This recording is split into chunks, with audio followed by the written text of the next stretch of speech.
Hello. So before we start, a couple of announcements. So during the second talk this morning, we have passed a registration paper for the Wednesday dinner. So I want to ask, are there people who haven't seen this paper and wanted to register?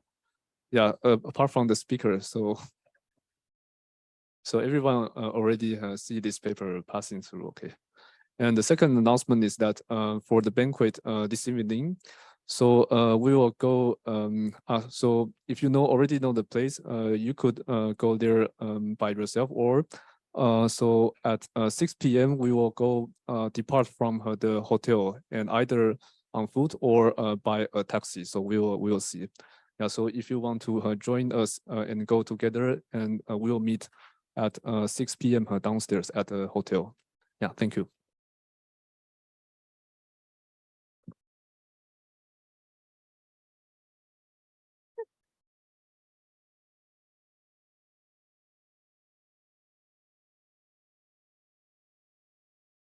Oh yeah, it works. Okay, as if you didn't have enough of me, they asked me to do this. So the first speaker this afternoon is Liana Heuberger from University of Bath, talking about Laurent Inversion and applications. Well, the other way sort around of. now. I mean, I realize there's just one in this case, so I'm talking about that one. Thank you very much for the invitation. It's lovely to be here. So yeah, basically I'm going to continue answering my own question to Hamid's talk, which I didn't realize was going to happen. So let's say that the aim of this, hopefully I'll actually get to it, is to study the local structure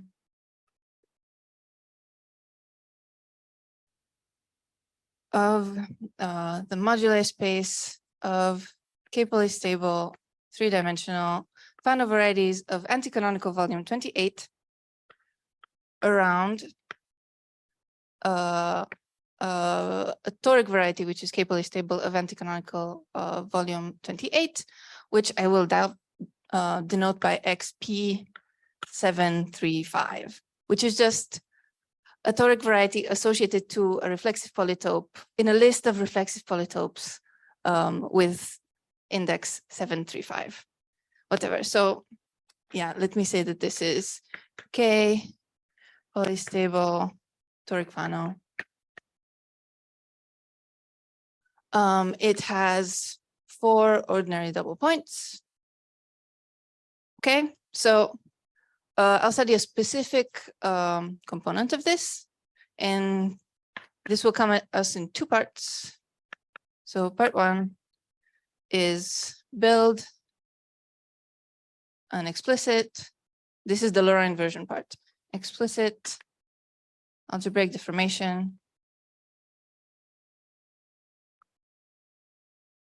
of, that smooths this toric guy, which I will now for short call XP. So we will obtain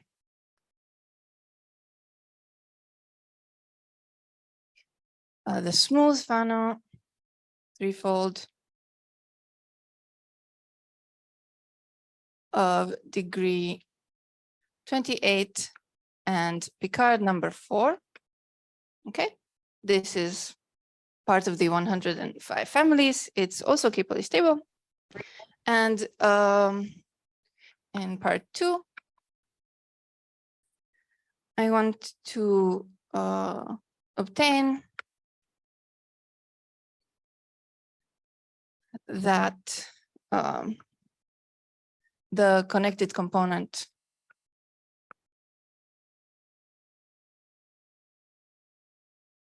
of this moduli space is containing XP and also this guy. Let me call the smooth guy always X.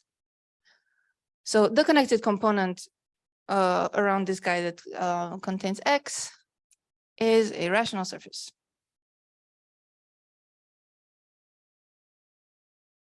Okay. Right. So part one, Laurent Inversion.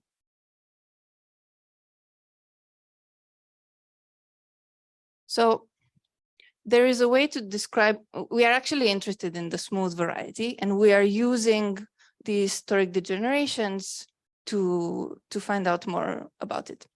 So we do this because we do this using Laurent Inversion, because this sort of moving on through deformations, Q-Gorenstein deformations between a Fano variety that is smooth or has mild singularities to a toric degeneration appears in mirror symmetry.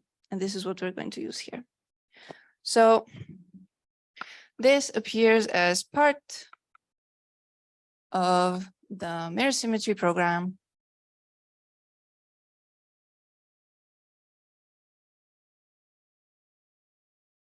for Fanos, as is stated by Coates, Corti, Galkin, Golushev, and Kasperczyk. Okay. So somehow the meta statement is the following.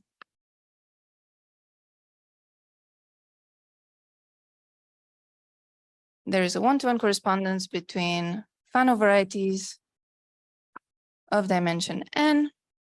I'll state it in the generality that's the one-to-one correspondence should hold. So this should be, can admit singularities. So this can be terminal Q factorial. This is what Hamid called Q Fano before. Up to deformation.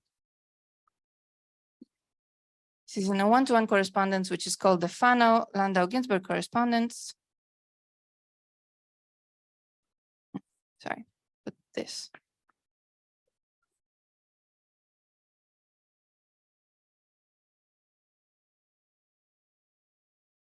With Laurent polynomials, so a specific class, so maximally immutable.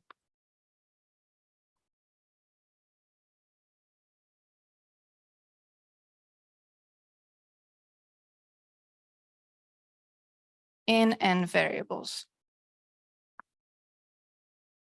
And this is up to mutation. So I'm not going to say exactly what this is because it's a very specific class, which takes a lot to define. But so these guys, Laurent polynomials, are, of course, regular functions on an n-dimensional torus, so the amount of variables that are here. Ultimately, if you're like a hardcore Hodge mirror symmetry person, you want to build the mirror variety to the Fano to be a proper variety and not just a polynomial. So you need their dimensions to coincide. This is why I'm insisting on n here and n there. Right, and then mutation is just a birational transformation of the torus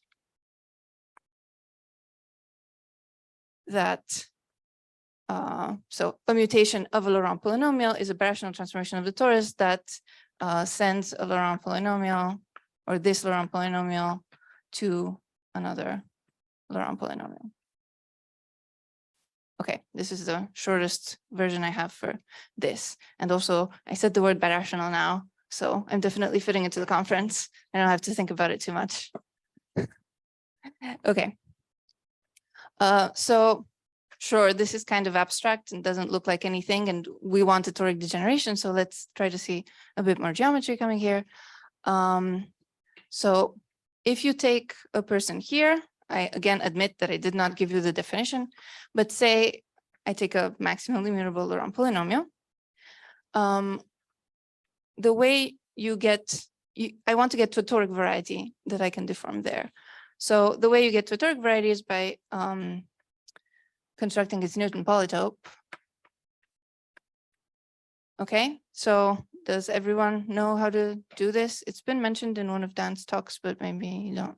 Anyway, so this is a Laurent polynomial. It has a bunch of monomials. A monomial in here looks like x1 to the a1, xn to the an. You ignore its coefficients completely.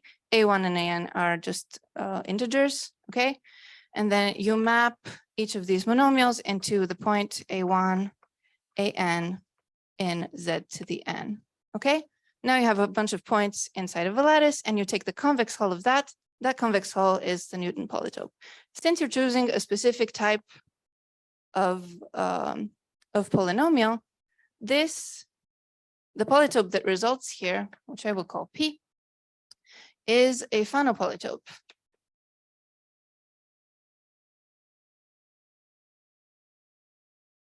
This means that the origin of Zn here is its strict interior, and that it has primitive vertices. So not only it's a lattice polytope, but it has primitive vertices. Yes, yes, I do. Okay, so an example of this is, for example, in Z2. I love drawing stuff in Z2. Unfortunately, this talk is about something in Z3, so I'm going to have to deal with that. So this is a Fano polygon, and I'm marking the origin with an X. This person is not a Fano polygon because this is a vertex of this person and it's not primitive in the lattice because this point exists here, okay? Right, this means that when I build the toric variety XP, which is associated to the phase fan of P,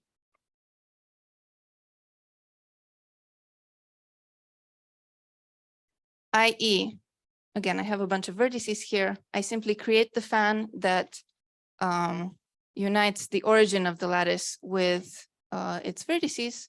I get a fan. I can build a toric variety from that fan. And what I'm saying is that this guy is a toric Fano variety.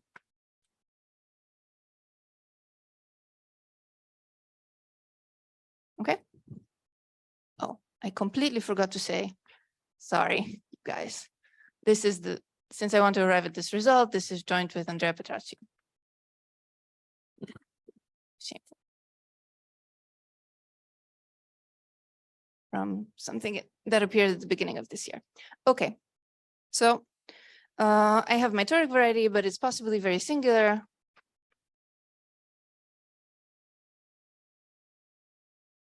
Although according to Hamid, KLT is not so bad, and these are at worst KLT, but KLT are not terminal factorial, so they're not as good as can fit into our little format here.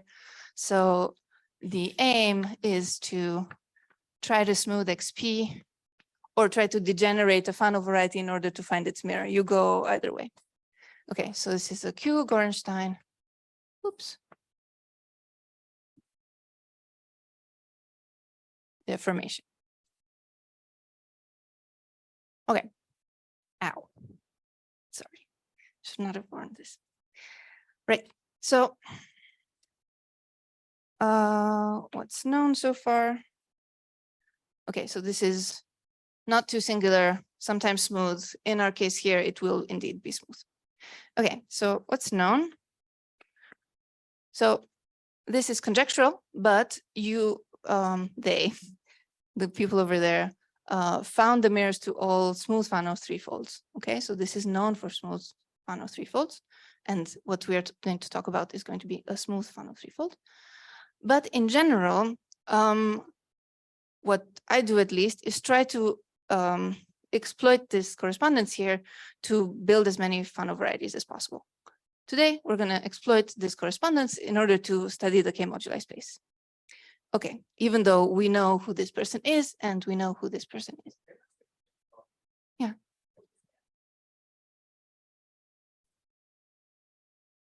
You mean in general or in this particular? So here, X is that guy. Oh, you want to know what it looks like in? Yes, you take a cone over a quadric surface in P3, and you blow up the vertex of the cone and an elliptic curve on the surface. That's what it looks like. What I'm trying to sell here is that you can do this without having any information on the birational nature of your variety, of your target variety, okay? But it's true that you know this.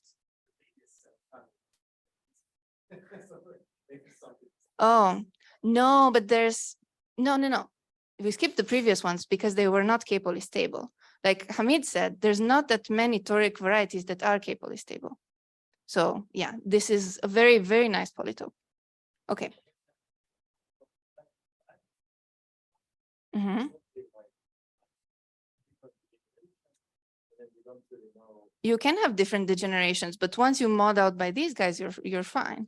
The conjecture is that they are all mutation equivalent. Yes.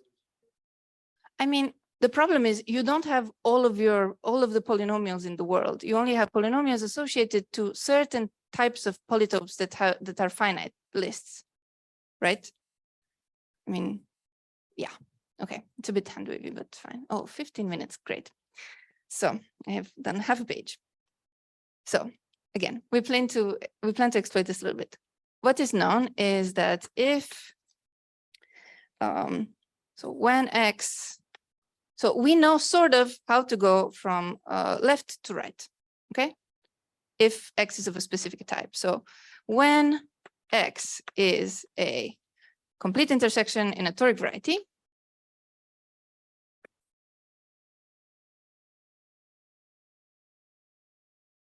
or I will call this TCI if I have to talk about it again. Right, there is an algorithm to build one of its mirrors, so F, some Laurent polynomial there, okay? And this is done by many people. Actually, even in further generalities and complete intersections, there are even complete intersection inside of Grassmannians. So this is Horivafa and Giventhal and Victor. Okay. Hope that's correct. Right. So this looks like the following. I'm just going to give you the results. I mean, the results. I'm going to tell you what happens for one of these guys. So let's say you take a hypersurface of degree 6 inside a weighted projective space of weights 1, 1, 2, 3. Okay. Which is general. So it will be smooth. Its mirror is this guy. So 1 plus A plus B to the 6, sorry, over A to the 2, B to the 3. If Kostya were here, I would have given more details on this, but he's not, so. Right, so I just spat out this Laurent polynomial. It kind of looks like it's not that unrelated to whatever is going on here, because the degree of the surface appears here as an exponent, and the sort of relevant weights appear here as exponents. And somehow this algorithm kind of does this sort of thing. If you take other complete intersections, even in higher Picard rank toric varieties. But let's see who the toric person is. Well, basically we have to figure out who the Newton polytope of F is. Well, you can do this by parts. The Newton polytope of 1 plus, sorry, I'll lift this so that it's a bit more comfortable. The Newton polytope of 1 plus A plus B is simply, well, this is A times B to the 0, 0, A to the 1 times B to the 0, B to the A to the 0 times B to the 1. So that's just a small triangle in the lattice Z2. If you take this to the 6, this simply expands this triangle 6-fold, inflates this triangle 6-fold. So let's say this is 6, 0, 0, 6, and 0, 0. And then when you divide by A squared times B cubed, you simply shift this triangle so that the origin really is in the middle, because again, we're looking for a Fano polygon. So what we have is this person. So -2, -3, 4, -3, and -2, 3. Right. So we've obtained this Fano variety, and now we can sort of build its phase span and build a toric variety. And we have a lot of easy computations to do once you have this kind of thing. So you can see that this is a singular Del Pezzo surface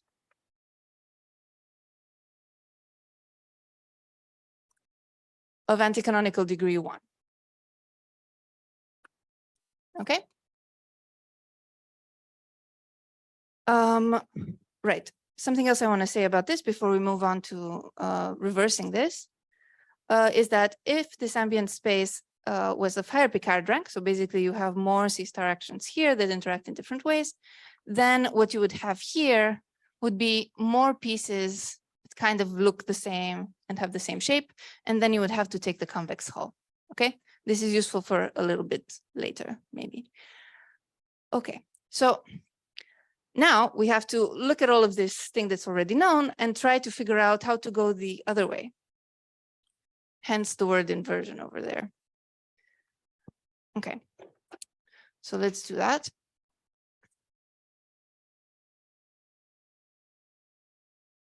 Should we just lift this?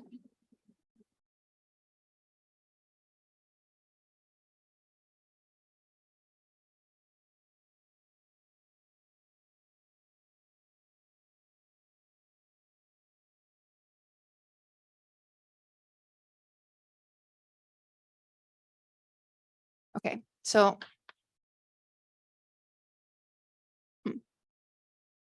yeah, so this was known and now not known.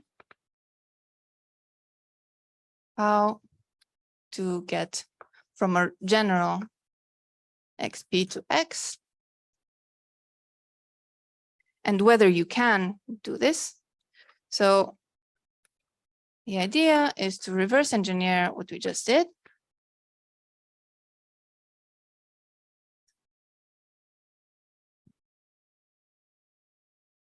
Okay, well, how?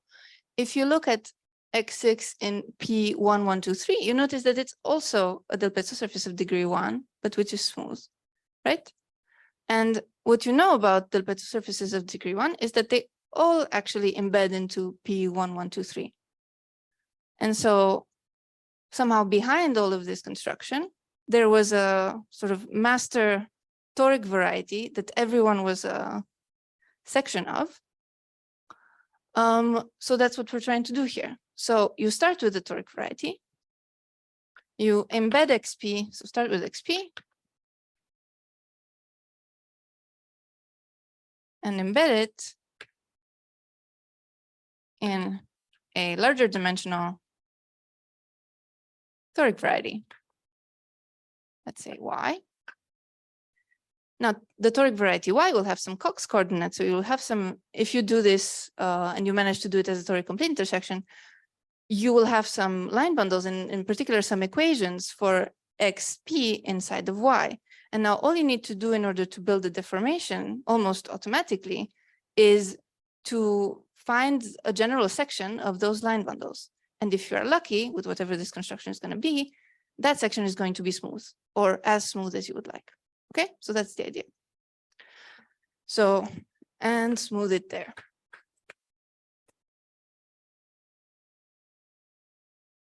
Okay. So the main advantage to this procedure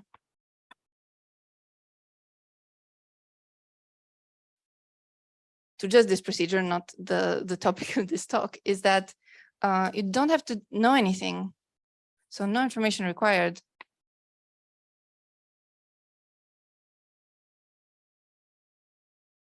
On the birational geometry or deformation theory of X or XP. Okay, which is quite cheap somehow, if you think about it. In general, not in the case that I will present, but in general, smoothing toric varieties is not a trivial thing at all, especially in higher dimensions. So for surfaces, you know what to do, but for threefolds, not at all. So there are some conjectures for affine toric varieties, but definitely not projective yet. Okay, so the setup for Laurent inversion. Oh, I really hope this doesn't take so long. So again, you start with the hypothesis, which is a polytope, which lives in a lattice, let's say N. Fixing notation, we say that this has dual lattice M. Okay, I'm going to do a baby example, which will go in parallel as this sequence of definitions will progress. So I'm going to consider this person. Again, a surface, because I can't draw threefolds very well. Okay, so let's say that this is P. I am taking whatever fan I obtain here. Notice that this is not a singular smooth fan, right? This is not a smooth variety. It has two singular charts, right? So the hypothesis is this, and then we have a choice. We choose a smooth toric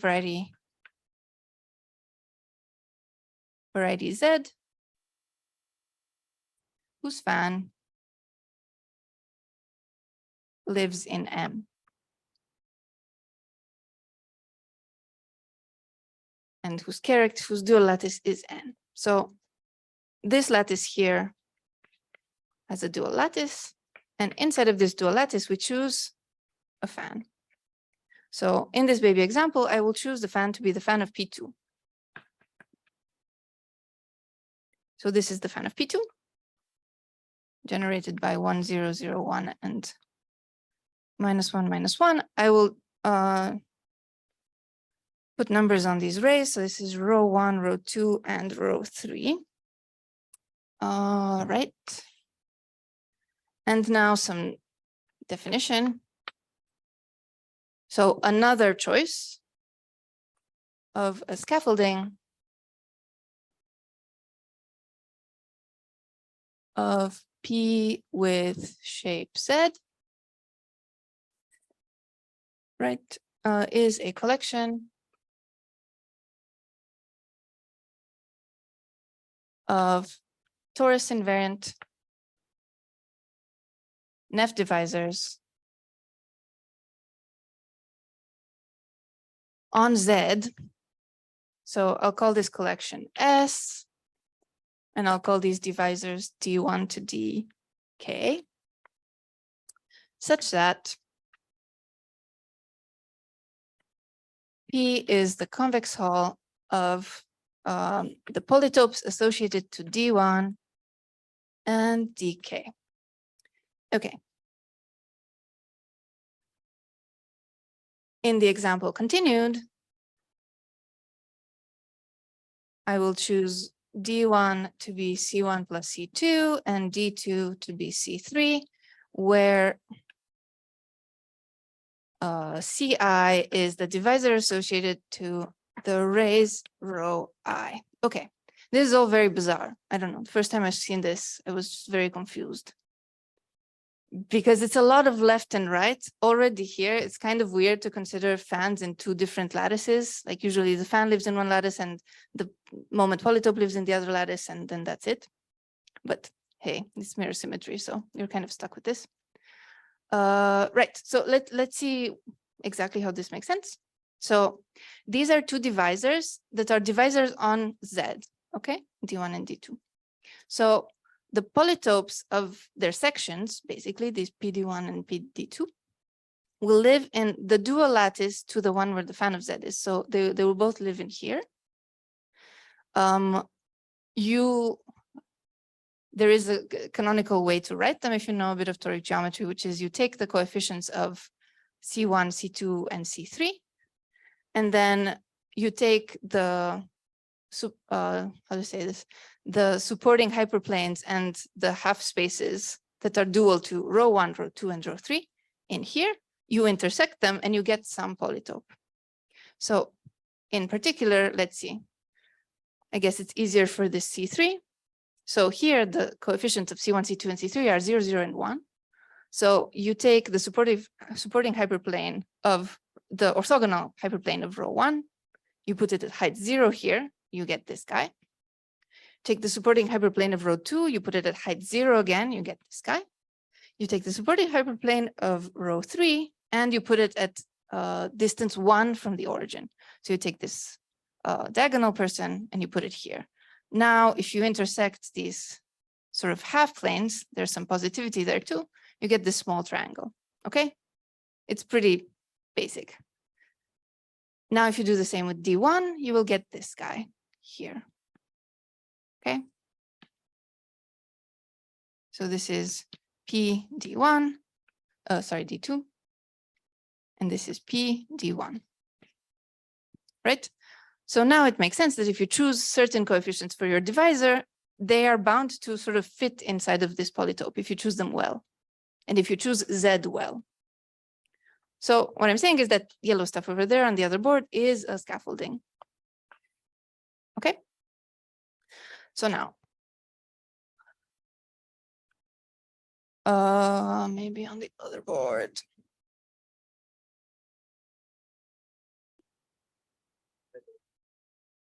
No, you have to be smart.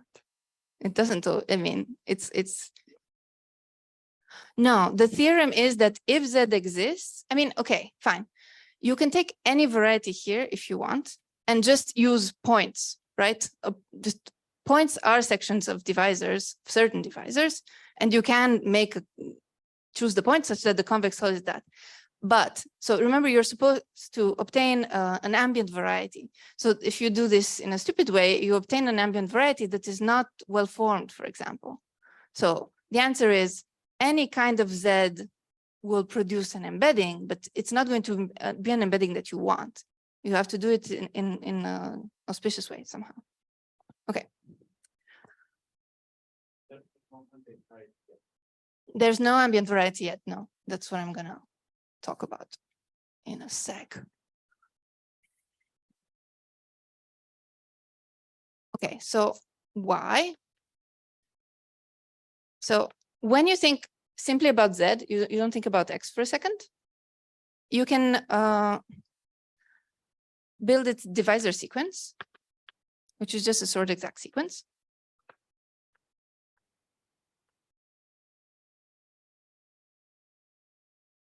So you start with the dual lattice of the fan of Z. So for us, that's going to be N. This goes into the divisor group of Z, of torus invariant divisors on Z. This is a lattice that is generated by the CI, so the torus invariant divisors here. You map this into the class group of Z surjectively. So this map is just modding out by linear equivalence. And in fact, the matrix that will appear here is the matrix of the C star action on your variety. So here, Z is just P2. This will be a map between Z cube to Z, and will just be given by 1, 1, and 1. Okay? If you had P 1, 2, 3 from before, this will be 1, 1, 1, 2, 3, etc. Okay? So this is something that everybody has seen, modding by linear equivalence, I hope. Right. So now the idea is to concentrate on this thing, which induces, so this inclusion of lattices induces an inclusion of tori,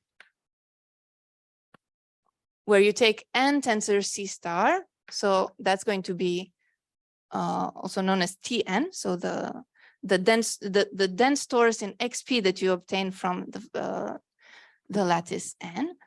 And then you have some C star to the however many rays you had in Z. Okay.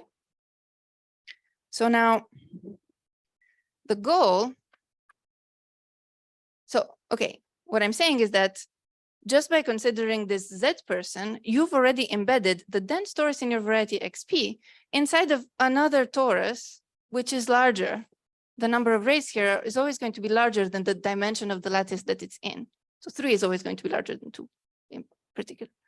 So remember, this is what we wanted, right? To build a larger toric variety. So all you need to do now is to find the compactification of this torus such that this, to find basically a fan who's who lives inside of this lattice. So that's the idea. Okay, so find a toric variety Y with rays in this person. Right. So the theorem is that they do, and I mean they do. Coates, Kasperczyk, and Prince.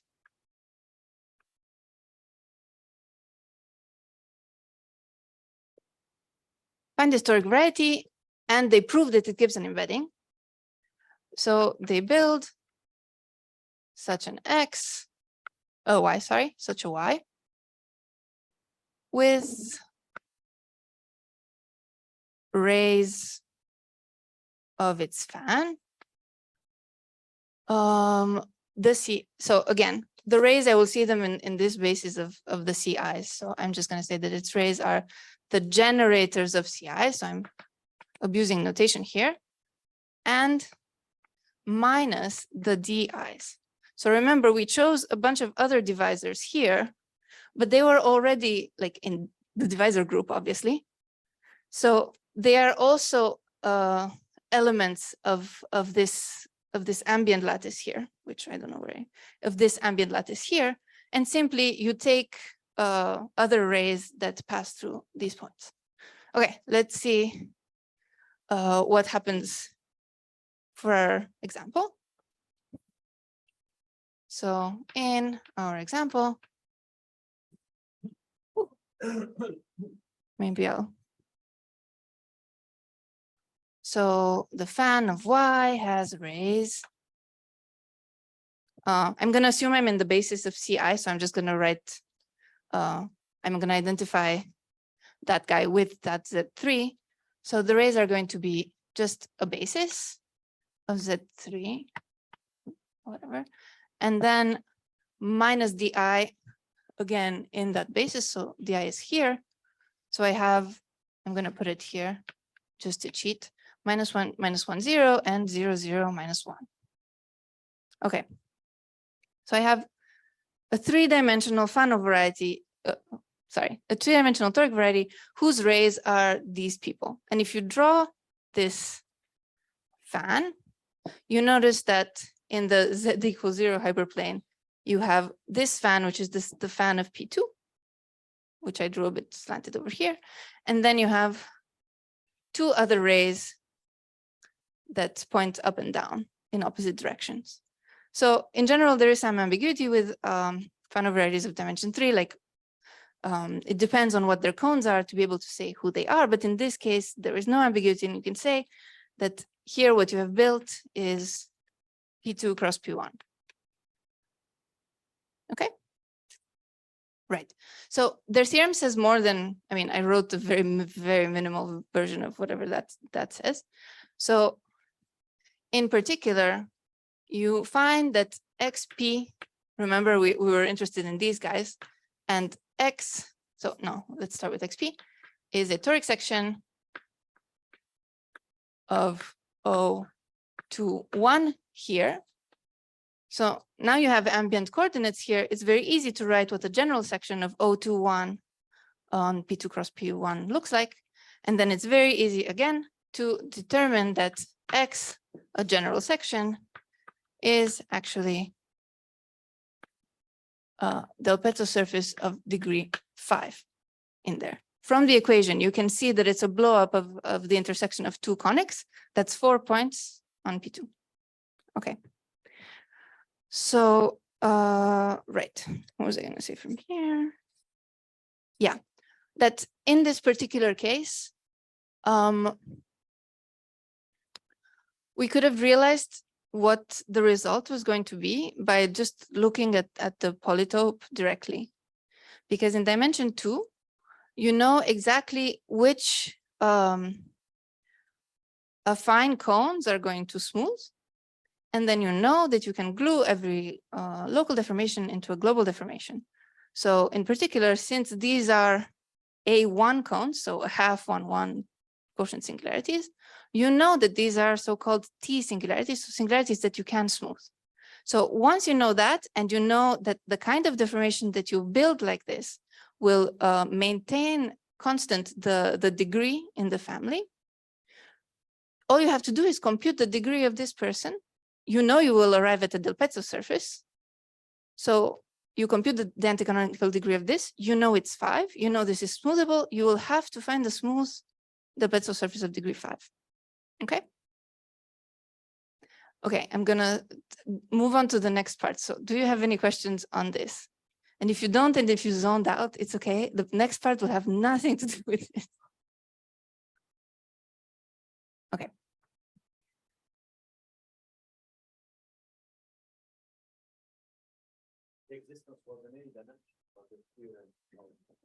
Yes, this exists in any dimension. But it's kind of, I guess the difficulty, sort of, is to see how you build, always the difficulty, even when you try to like automatize this process, is to see the decomposition into these two things, because it's not the same as a Minkowski decomposition, which is also kind of confusing, because if you know a bit of deformation theory of toric varieties, it's somehow of affine toric varieties, it's somehow governed by Minkowski decompositions of faces of your polygon, but this is not what's happening here.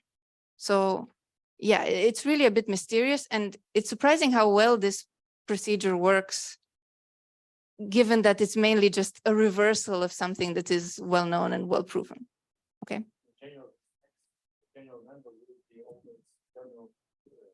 No, you have to choose this well. Like there's so many possibilities for just this person to choose something whose convex hull is this. Like you could choose this, for example.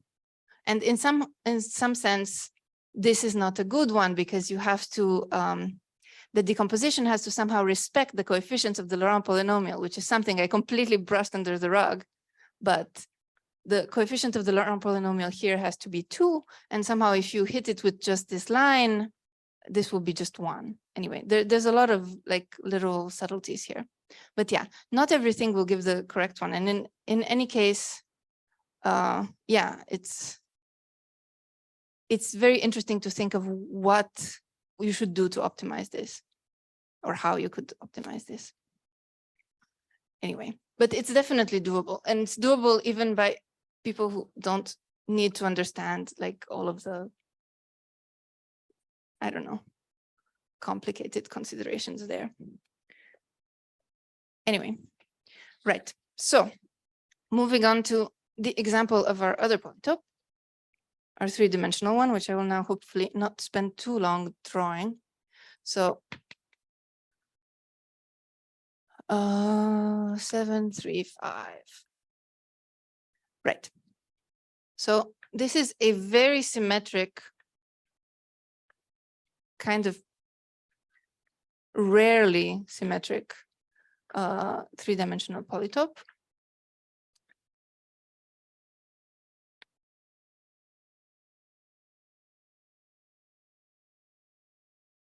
No, almost there. Okay, so just in case my drawing is pretty bad, which I mean, I'm willing to accept right now. Thank you. This is an octahedron that you've sliced like this and sort of lengthened. Okay, so one side of the octahedron is here, another one is here in the back, and here you've slid a cube in between the two halves, and that's what you have here. Okay. Yeah. Sorry, I really recognize it's not the best. I've low standards. Okay, so here we have to do the same kind of decomposition. I will give it to you directly because I can accept that maybe you're not as experienced as I am with this. The origin is here in the middle, right? So this is still a Fano polytope. You are willing to take the fan over all of these 10 vertices and look at all the charts, okay? I'm not going to draw the fan. I'm going to draw the scaffolding, which is going to be this.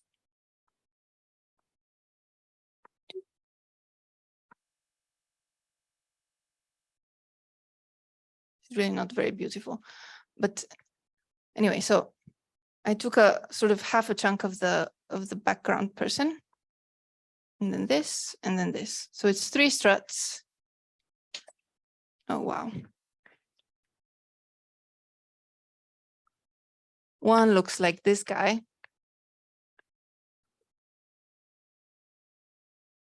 And 2 are just segments, okay? So when you are me, you look at this, you find this, and you try to think of who is Z. So here, Z has to be something whose polytopes of certain divisors look like these 3 people. So Z is a T2 bundle over P1 here. Yeah. Look, this polytope is a panel, but not permanent tutorial. Or what kind of toric variety you see when you can be Beautiful one, Genia, beautiful one. So when you look at the charts, most of the charts are smooth, except for these 4. So the cones over the 4 squares that are the sides of the cube are going to be all ordinary double points. If you remember on the first board, I said that this guy will have 4 ordinary double points, and that's who they are. Okay. So this is a P2 bundle over P1, whatever. So we find, so by this procedure, we embed XP inside a 4-dimensional variety with weight matrix. So now I'm just writing the matrix of the C star action on the Cox coordinates of Y. Okay, so this is equivalent to writing 1, 1, 1 for P1, P2. Okay, only now it's going to be a matrix. So I'm going to write the coordinates U1, U2, U3, U4, U5, U6, U7. Okay, now I have to give you a matrix. 0, 1, 0, 1, 0, 0. This is slightly long. 1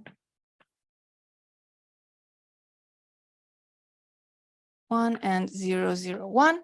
And now, since this is going to be so the variety given by this and stability condition 1, 1, 1 is going to be a toric variety of dimension 4, and we have XP embedded here. XP is a 3-dimensional toric variety, so I have to give you one line bundle whose section XP is going to be. And I'm going to tell you that this is the line bundle of homogeneity type 0, 0, 2. So there will be a C star to the 3 action also on the line bundle. It's a G line bundle, and this is the action. So what more, so the facility of like, why do we do this? Is because we obtain equations for our varieties, which makes them quite easy to handle and extremely concrete, which turns out to be very helpful when trying to glue this up with what we know from deformation theory. Okay, so equation of XP is U5, U7 minus U6 squared, U1, U2, U3, U4. Who? I have no idea, probably, sure. I believe you, you know these things. Okay, and X is going to be, so same toric section, and then U6 squared. So normally I would need to add here all of the monomials in this homogeneity space. So all monomials that you can make with weights, with these weights that fit inside 002, but there's many of them. But it turns out in order to smooth XP, you don't have to write that many monomials, just 4 more, except for the ones that appear in the toric equation.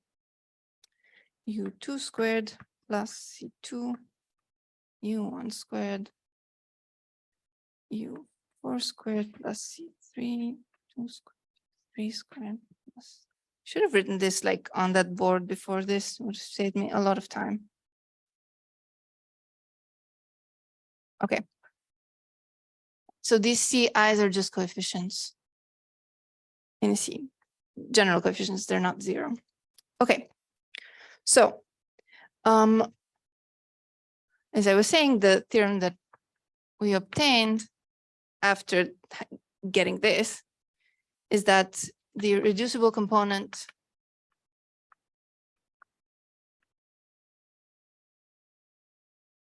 of M328 is K-Pauli stable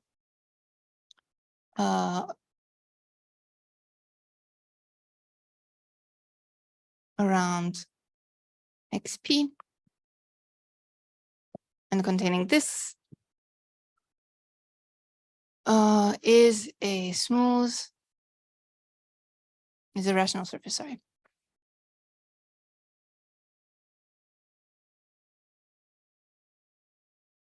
Okay. So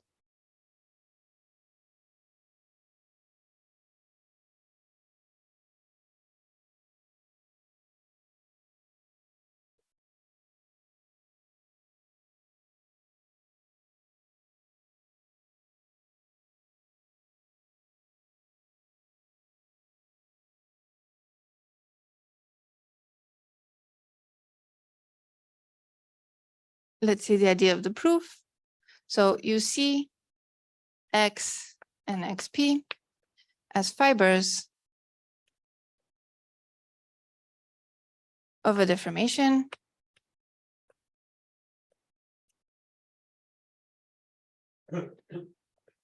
over A4, right? Where XT goes to C1 to C4, right? And then XP, the toric person, is the central fiber of this, the fiber above zero, okay? That's what the equation tells you, basically, okay? If all of the C's are zero, then we have XP. Okay.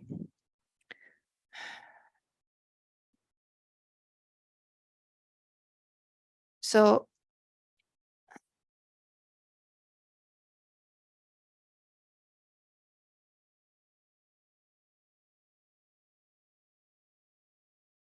I will do something that will become apparent a bit later when I'm doing it.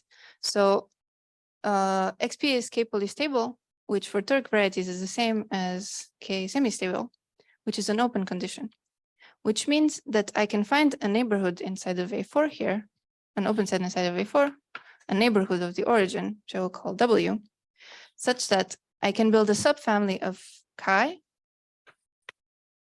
W, such that all of the fibers of this vibration are all K semi-stable.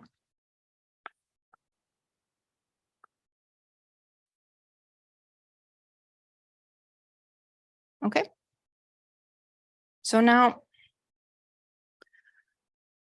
we are going to play around between this global deformation that we've just built and the infinitesimal deformation of XP.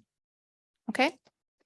So in this proof, we show that the base change of X to A4 to the formal spectrum of C of C1, C4. So when you pass to germs around the origin, we obtain the miniversal deformation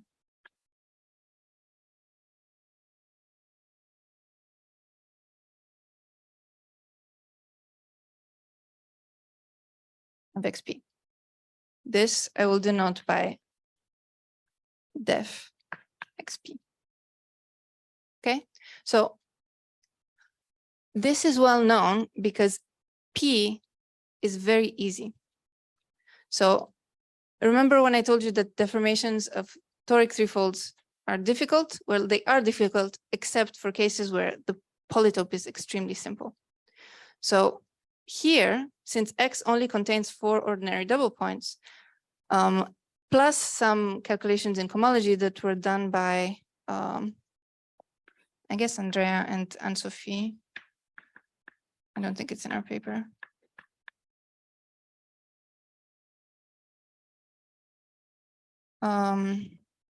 This is unobstructed, so the deformations are unobstructed.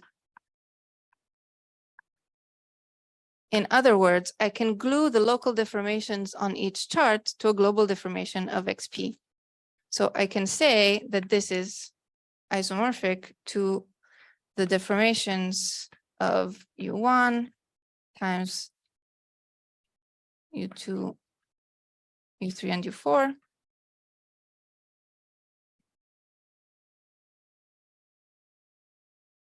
Where these are just the deformations of the affine charts. Yes. So exactly. So a node will just look like XY minus ZW plus T1, which means this is one of the smoothings of one of the nodes. This basically means that def of U1 is just a formal spectrum of C of T1 here. Yeah. Exactly. Okay. So basically this means that def X is the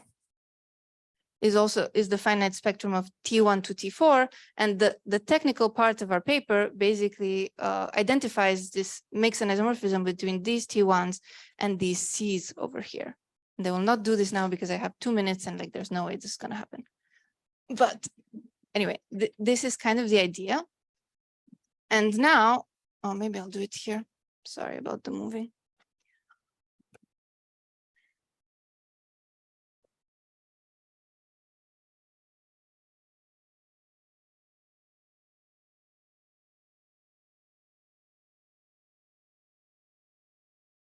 So now remember, we have to think about the K polystable moduli space 328. Okay. And now we want to think about the local structure around XP in here. And that is given by a result by Alper, Hall, and Reed.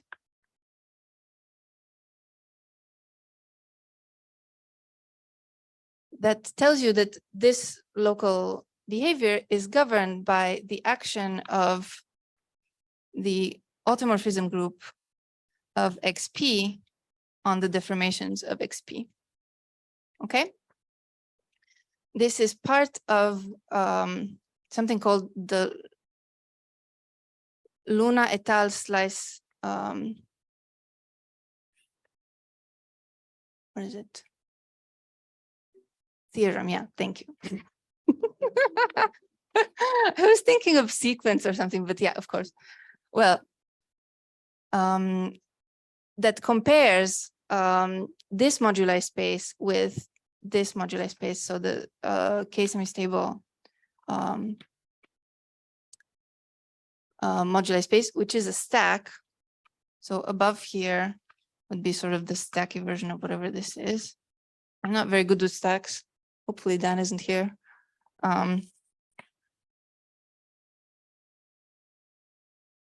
Right. So this is kind of I mean, Hamid already said, this is a good moduli space. This is a projective scheme. Okay. So, and above here sits our guy W, which we worked a little bit to get. Okay. So this map is induced by, induces, sorry, this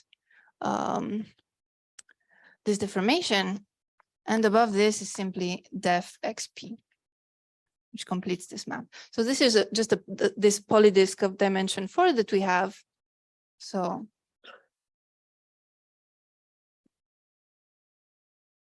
let's say with C, because I'm going to pretend that I already did that. Okay.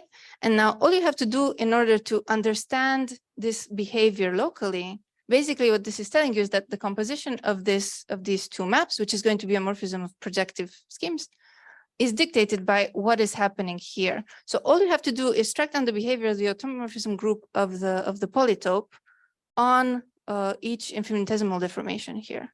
And you do that and you find that here you get also a germ, but here it's over C1 times C4 times C2 times C3 times C4 and C1 C3 minus C2 C4, whatever that notation was, because you really have to keep track of which charts you're identifying with which coefficients in the equation.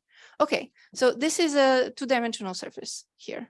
The two-dimensional surface, a surface in inside of this, which basically tells you that and also this map is dominant. Maybe not, I don't say it like this, but this map is dominant onto a surface. So the irreducible component that we are interested in is of dimension 2, okay? Because of this computation. And now we are basically done. So if you look at W, it's inside of A4, so it's unirational. It's of dimension 4, dominant over something of dimension 2. So this is the component that we're interested in is also unirational. We are in dimension 2, we have Casanova's theorem tells you unirational is rational. So once you understand this diagram, it's over, and so should my talk be. Right. What should I say? W is unirational and dominant on the irreducible component.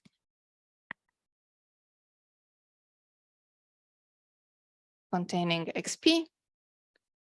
This is of dimension 2. We are in characteristic 0. So the component is a rational surface.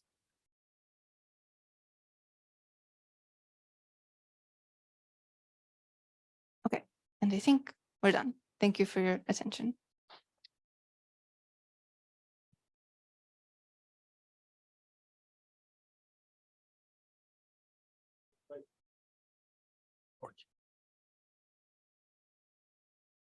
I can start.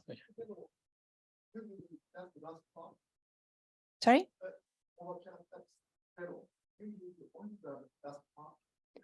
Yes, exactly. You can show that there, you could just stick with unirational if you're happy with unirational. Also we chose, maybe I should also say that this is the first example. If you paid attention at Hamid's talk, he did quite a lot of moduli spaces which were of dimension 1, and even found the description of the whole thing. This is the first example where the moduli space is of dimension 2, or the component is of dimension 2, but we do less than he does because we didn't find out exactly who the surface is. We just determined it's rational. Okay. Over C, everything is complex. So this 328, so you mentioned briefly the other description, like taking a quadric cone and blowing up the vertex and the elliptic curve. So probably you can also get rational surface from that description, right? Yeah, it's very possible that this works. Actually, I think Vanya said that they did this, but for some reason their article isn't out yet. Okay. But we were first. Okay. No, I guess I'm just trying to advertise that this would work even when you don't have, for Fano threefolds, you know so much about them already. And so it's still very hard to do, but you have all this information. Whereas if you would want to go to Fano fourfolds or things like that, you don't know that much necessarily. And you may find some more polytopes that you are happy with and do this again and learn some more things. So this is supposed to work for every Fano threefold or something, or? So what do you mean? What is this? So this process of Laurent inversion. Yeah. This should work for, is supposed to, I don't know. Oh yeah, for sure.